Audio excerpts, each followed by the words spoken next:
Hi everyone, I'm James from the Personal Trainer. Today we're going to train a touch cue, so we're going to have the dog's nose touch the palm of our hand as a target. This is a skill that I use a lot as an alternative to a recall, so I don't want to be calling my dogs back all the time. I want to maintain the integrity of the recall cue and make sure that means that they need to race straight back to me. So for shorter distances, say we're walking down an alleyway and there's a bike coming, I'll use this as a way of moving my dog out the way without overusing that recall cue. Grab your treats. I've got some high value pet pate here, so this is salmon pet pate, pure meat. I'm going to put that in between my fingertips there as a lure, and then the dog's nose is going to, Ralph in this case, his nose is going to smell that. That's going to encourage their nose to my hand, and we're going to get a nice firm nose bump. We will be dropping this lure in a minute, but we'll start off with this just so we can sort of train that.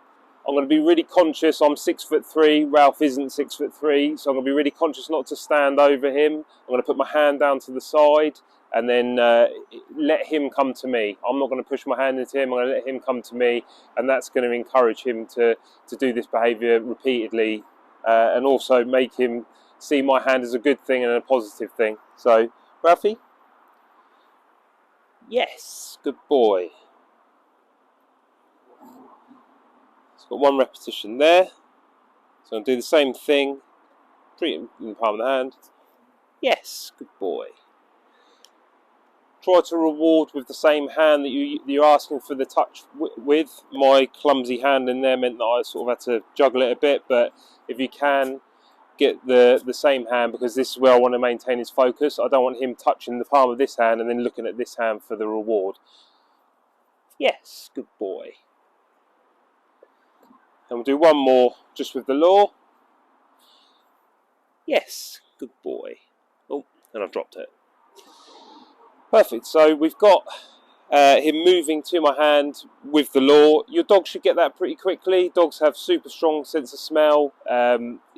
Most dogs will pick that up pretty quickly. If they don't, something of high value, cheese, ham, something that smells a lot, and just have a small distance. You know, we can start off there, and we can increase the distance.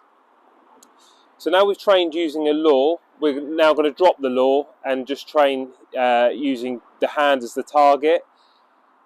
If you try this and your dog doesn't get it, then reintroduce the lure, go back a step, do some more repetitions, so your dog is repeating that more reliably, and then you can then phase the lure from there. So we're going to try this. Now my hand will still smell of the pate, so there is still going to be a slight lure because my hand is going to still smell of the pate, and Ralph will be able to smell it, but I haven't got anything in between my fingertips. So same again, I'm going to drop down to the side. Yes, good boy. I'm going to mark it with a yes and reward. We always mark the behaviour with a yes just so we can let the dog know that that's what we're after. So we're going to try again with this hand. Yes, good boy. And we'll do one more. Yes, good boy.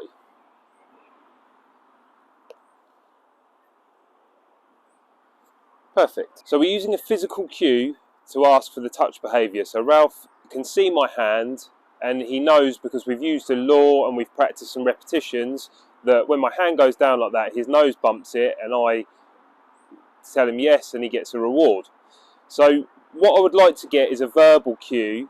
The touch behaviour will always have an element of physical because I'm asking for a hand touch, but the verbal cue will mean that if he's not directly looking at me, or if we're changing it up, so we're putting our hand on the floor or a hand above, he knows what I'm asking of him, and we're just being quite clear in what we want physically and verbally.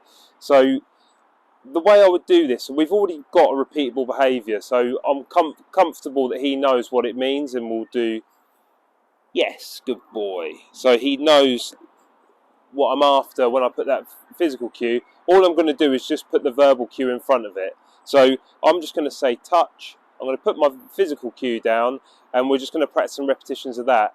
The more you repeat that, the more that they'll realise that they can listen, and the verbal cue will be enough to get the behaviour. And that is repeatable across any behaviour that you train. Get the behaviour repeated first, and then introduce the verbal cue once you've got a repeatable behaviour. So I'm just going to say touch, yes, good boy.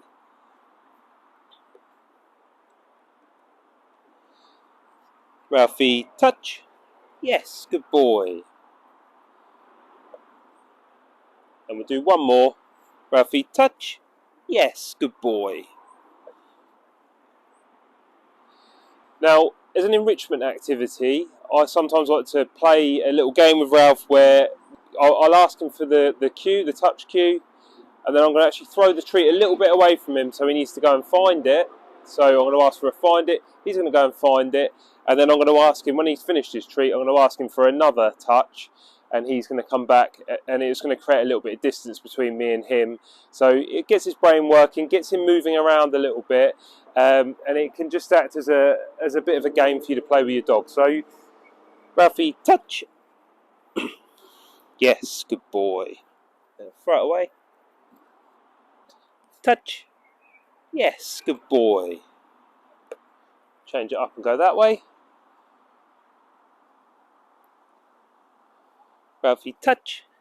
Yes, good boy. Find it. Ralphie, touch. Yes, good boy. Find it. Ralphie, touch. Yes, good boy. Nicely done. So that's just another way that you can incorporate that at home, get your dog moving around, get them thinking, and they just enjoy it, and it's good fun for them. As I say, there are practical applications for it outside. There are kind of a more advanced things that you can do with that cue as well. We can increase the duration in which your dog's nose stays on your hand before they get rewarded. We can increase the distance further, and we can do it. And we should practice these behaviours. This is in a quieted setting. Practice these behaviours in more distracting environments, starting at low distracting environments such as this, and then just increasing that gradually. Like I say, if you've got a situation where you've got a bike coming towards you and you want to get your dog back quickly, if you've practiced that enough, you'll get that reliably and quickly, and that's what we want. So I hope you enjoyed that. I'll have some more videos coming up with other behaviours and training that we can go through. So subscribe, like, and thanks for your time. Cheers.